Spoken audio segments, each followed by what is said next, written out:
میرا نام کامران ہے اور یہ ایک سچا واقعہ ہے جو میرے ساتھ پیش آیا۔ یہ ایک سرد اور سنسان رات تھی اور میں اپنی فیکٹری سے اوور ٹائم کے بعد گھر لوٹ رہا تھا۔ موسم بھیانک ہو چکا تھا، تیز ہوا چل رہی تھی اور درختوں کے پتے سرسرا رہے تھے جیسے کوئی سرگوشیاں کر رہا ہو۔ بادلوں کی گرج اور بجلی کی چمک نے ماحول کو مزید خوفناک بنا دیا تھا۔ میں موٹر سائیکل پر تھا اور راستہ زیادہ لمبا نہیں تھا، لیکن وہ 1 کلومیٹر کا جنگلی راستہ میرے دل میں ہمیشہ سے ایک عجیب سی بے چینی پیدا کرتا تھا۔ اس راستے کے بارے میں بچپن سے ہی عجیب و غریب کہانیاں سنتا آیا تھا۔ لوگ کہتے تھے کہ وہاں جنات کا بسیرا ہے۔ کئی راہگیر وہاں کسی انجان مخلوق کو دیکھ چکے ہیں۔ کچھ لوگ تو دعویٰ کرتے تھے کہ وہ راستے میں بے ہوش ہو گئے تھے اور جب ہوش آیا تو کئی میل دور پائے گئے۔ لیکن میں ہمیشہ ان کہانیوں کو محض دیو مالائی قصے سمجھ کر نظر انداز کرتا تھا۔ لیکن اس رات جب میں اس بدنام زمانہ راستے میں داخل ہوا تو ایک غیر مرئی بوجھ سا محسوس ہونے لگا۔ جیسے ہی میں نے موٹر سائیکل کی رفتار بڑھائی، بادلوں کی گرج کے ساتھ ساتھ درختوں کی سرسراہٹ بھی تیز ہو گئی۔ اچانک مجھے محسوس ہوا جیسے میرے پیچھے کوئی موجود ہے۔ میں نے بیک مرر میں دیکھا لیکن وہاں کچھ بھی نہیں تھا۔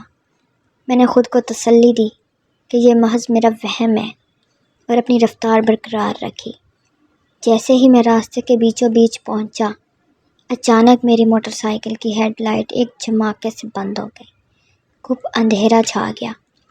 میں نے فوراً بریک لگائی اور اسے دوبارہ آن کرنے کی کوشش کی، لیکن وہ کچھ لمحوں تک بالکل بھی سٹارٹ نہیں ہوئی۔ سردی کے باوجود میرے ماتھے پر پسینہ آ گیا۔ میں نے اپنے ارد گرد نظر دوڑائی، لیکن سوائے اندھیرے اور جھومتے درختوں کے کچھ بھی نظر نہیں آ رہا تھا۔ اچانک مجھے اپنے دائیں جانب درختوں کے جھنڈ میں ایک ہیولا سا نظر آیا۔ میں نے غور سے دیکھنے کی کوشش کی تو وہ جیسے حرکت کرنے لگا۔ میرا دل زور زور سے دھڑکنے لگا، میری سانسیں رکنے لگیں۔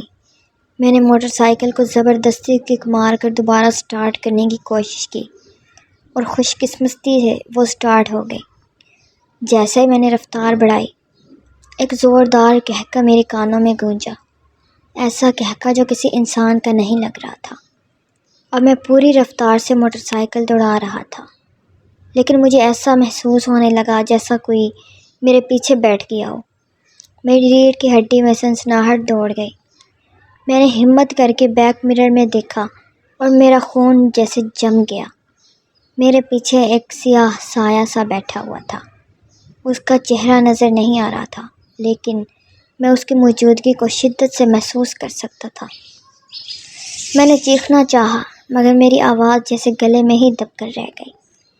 میں نے بے اختیار کلمہ پڑھنا شروع کر دیا۔ میرے ہاتھ کانپ رہے تھے، لیکن میں نے رفتار کم نہیں کی۔ اچانک میرے کندھے پر کسی نے ٹھنڈی یخ انگلیاں رکھ دیں۔ وہ لمس اتنا خوفناک تھا کہ میں تقریباً توازن کھو بیٹھا۔ میں نے جھٹکے سے کندھا جھٹکا اور پوری قوت سے موٹر سائیکل کی رفتار بڑھا دی۔ اچانک وہ سایہ ایک دل دہلا دینے والی چیخ کے ساتھ غائب ہو گیا اور مجھے ایسا محسوس ہوا جیسے کوئی مجھ پر سے ہٹ گیا ہو۔ میں نے ایک لمحے کے لیے بھی پیچھے مڑ کر دیکھنے کی ہمت نہیں کی اور دیوانہ وار موٹر سائیکل بھگاتا رہا۔ آخر کار جیسے ہی میں اس جنگلی راستے سے باہر نکلا اور روشنیوں والے علاقے میں پہنچا، میری موٹر سائیکل ایک جھٹکے سے بند ہو گئی۔ میں نے بے ساختہ پیچھے مڑ کر دیکھا، لیکن وہاں کوئی نہیں تھا۔ میں نے جلدی سے موٹر سائیکل سٹارٹ کرنے کی کوشش کی اور وہ فوراً سٹارٹ ہو گئی جیسے کچھ ہوا ہی نہ ہو۔ اس دن کے بعد میں نے وہ راستہ کبھی رات کے وقت عبور نہیں کیا۔ آج بھی جب میں اس واقعے کو یاد کرتا ہوں تو میرا دل دہل جاتا ہے۔ کیا وہ میرا وہم تھا؟ کیا وہ راستہ واقعی آسیب زدہ تھا؟ میں آج تک نہیں جان سکا، لیکن ایک بات طے ہے، وہ رات میں کبھی نہیں بھول سکتا۔